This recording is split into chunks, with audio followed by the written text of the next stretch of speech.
This is a poorly cloaked craft that was photographed in Italy by the Google Maps vehicle. This is obviously a much larger craft than the aerosol orbs, and probably contains a number of crew members. It looks like it's covered by a rocky surface, but I believe that's actually a holographic cloak that's supposed to look like a cloud. For some reason, the hologram is broken down to a very simplistic level, where the surface has gone from being smooth to blocky. It would be like reducing the vertex and face count on a 3D model of a cloud, so that it ends up looking like a rocky surface made up of sharp edges and flat faces. This should look like a puffy white cloud, but either due to a malfunction or intentionally, it looks like a floating rock-covered tube. It also looks like it's at a fairly low elevation, well below cloud level. So that says to me that the operator of this craft did this intentionally. He knew that the Google vehicle was down there taking pictures, so he descended and minimized the hologram. Once the pictures were taken, the hologram was restored, and the craft went back up to cloud level. So it was only visible for a few minutes at most. If you were to get inside that craft, you'd find Drax or some other non-human beings in there. You might find Drax in their human imitation forms, but they're still Drax. Looking at the drawing from Prodigiorum Liber, there's a cylindrical craft on the right side, which is either crashing or launching.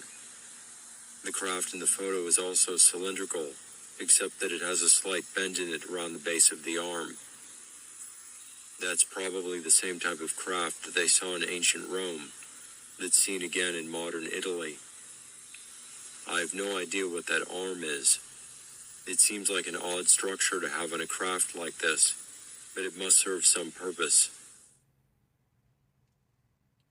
These appear to be disc-shaped or ellipsoid craft cloaked by cloud holograms. Again, the hologram size and complexity have been reduced, so you're seeing close to the actual shape of the craft.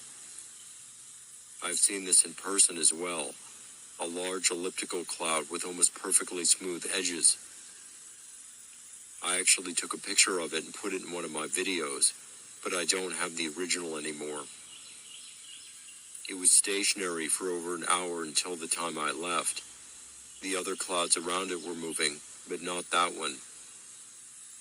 I looked at it through my binoculars, and I could see the aerosol blowing off the edges, while the body remained stationary. They must be pumping out aerosol to supplement the hologram, so that it looks more like a real cloud. You can see that in the top left photo. It has a trail of aerosol behind it, either because it's moving or it's stationary and the wind is blowing it off. The one in the bottom left photo doesn't appear to be putting out any aerosol at all. That's probably just the hologram, and you can see that without the aerosol, it doesn't even remotely look like a real cloud. Of all the photos I've shown, these are the only ones that I'm not entirely certain are legitimate. The one at the bottom left is an agency photo, so presumably that one is real.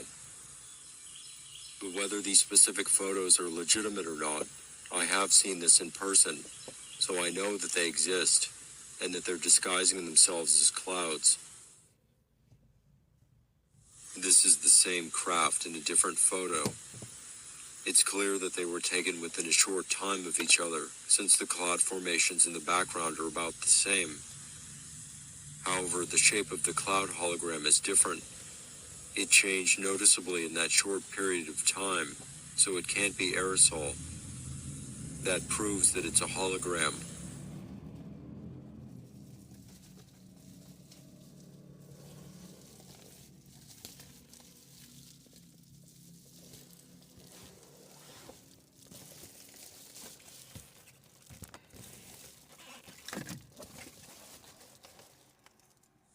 We are enslaved to an alien empire, imprisoned on one of its false worlds.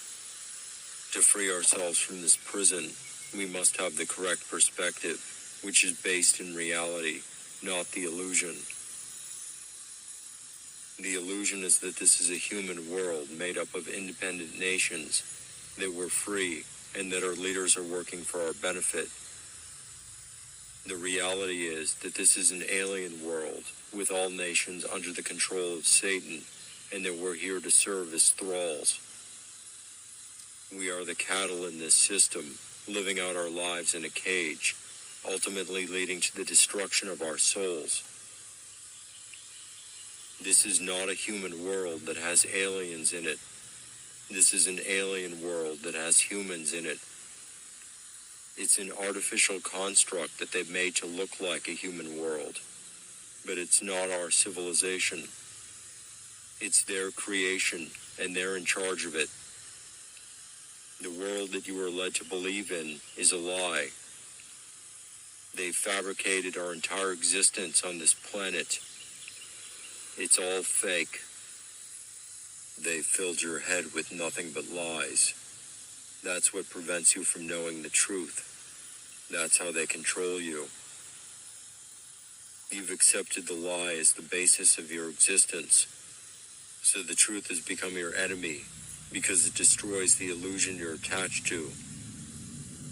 The real reason you're here is to serve the Dracs, as labor and as a source of food and energy. They attacked or abducted your ancestors on their homeworld and turned them into a slave race.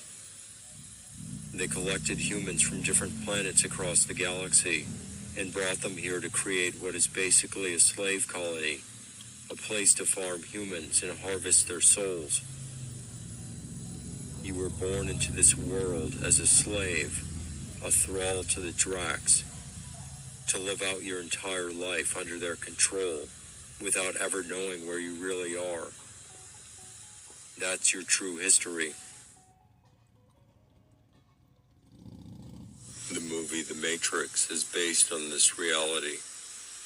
It's a false world, a construct that's been made to look like a human world, but is actually the creation of a non-human race.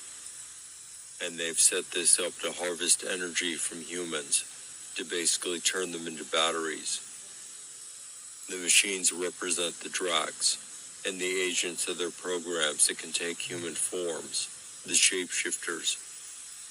They also have supernatural abilities, which we know is true to reality. On the other side, Neo is Yeshua HaMashiach, and the people of Zion are the tribes of Israel. The movie Dark City is saying the same thing. Humanity is imprisoned in a construct that looks like a human world, which is under the control of a non-human race. They're spider-like beings that have implanted themselves into human corpses so they can animate them and pretend to be human. And they have some supernatural abilities, most notably the ability to levitate. In that movie, John Murdoch is Yeshua HaMashiach, and in the end, he destroys the strangers and takes control of Dark City. In John Milius as Conan the Barbarian, Thulsa represents the Drac shapeshifters, and of course Conan is Yeshua HaMashiach, a man of great strength who comes to crush the snakes of the earth, who are actually dragons. The Battle of the Mounds is the Battle of Armageddon, Megiddo. Stargate and Enemy Mine also described this situation. In Stargate, the humans were enslaved on their homeworlds and then brought to another planet to work. But in Enemy Mine, it's reversed from reality. The Dracs are enslaved to the humans. Interestingly, the Dracs in Enemy Mine are hermaphrodites, and they give birth through an orifice in their abdomens. We know that's true to reality as well. You can also find the truth in music. Wednesday 13 has several songs from the Monsters of the Universe Come On Plague album, which tell you where you really are.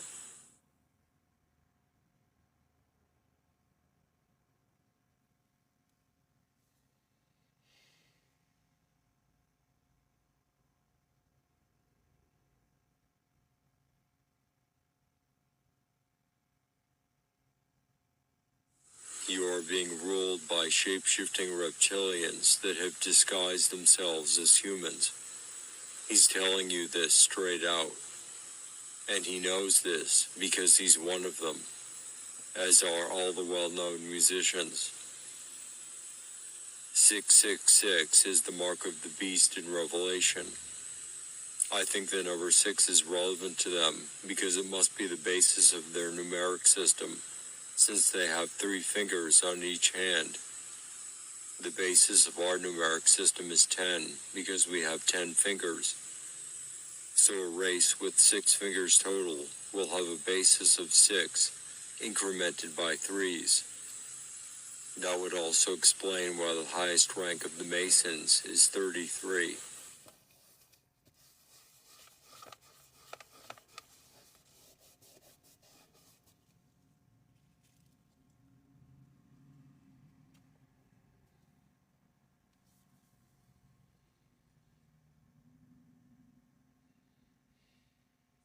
All hypnotized by the hollow moon. The Eye in the Sky song also refers to mind control. So you have 2 sources saying the same thing, and there is evidence that the moon has some effect on people's minds. I'm sure they have a giant psychotronic generator in there that's putting out a field over the Earth, and this may interact with the psychotronic devices that we have around us. TVs, cell phones, Wi-Fi. The intergalactic line tells you that this world is part of a larger empire which spans the galaxy.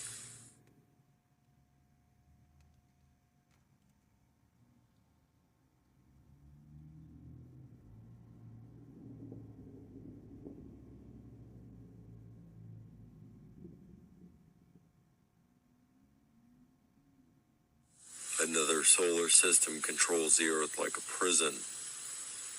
Again, that says that this world is part of an interstellar, intergalactic empire, and it is possible that their objective is to exterminate all the human races by destroying their souls here. If there are no human souls left to incarnate, that's the end of the human race, everywhere in the galaxy. So that could be their ultimate objective, to eliminate humanity by destroying their souls, rather than destroying their bodies and having them reincarnate somewhere else.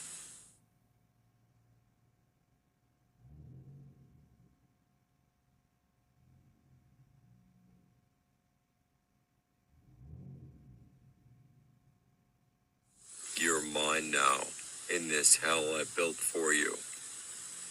That's talking about this false world you're living in, the purpose of which is to torment you, so they can extract your life force energies and harvest your soul.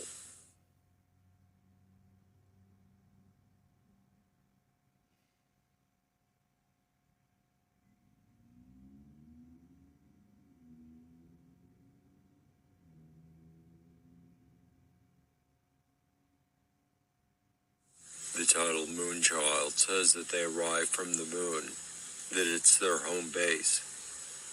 We know that's true. I am he. This says that they're all males.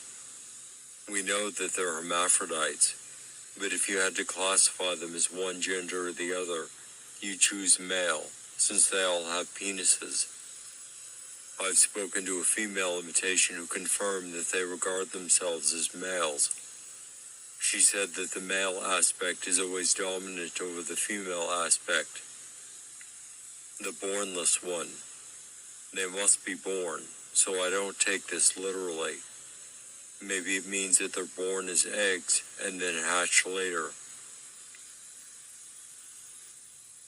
Babylon, the Scarlet Whore. This is a reference to the Whore of Babylon in Revelation, and as I'll discuss later, she is a representation of the Dracs in their empire. They infiltrate by imitating human forms, so that you think they're human. That's the only way they can gain your trust and get you to obey.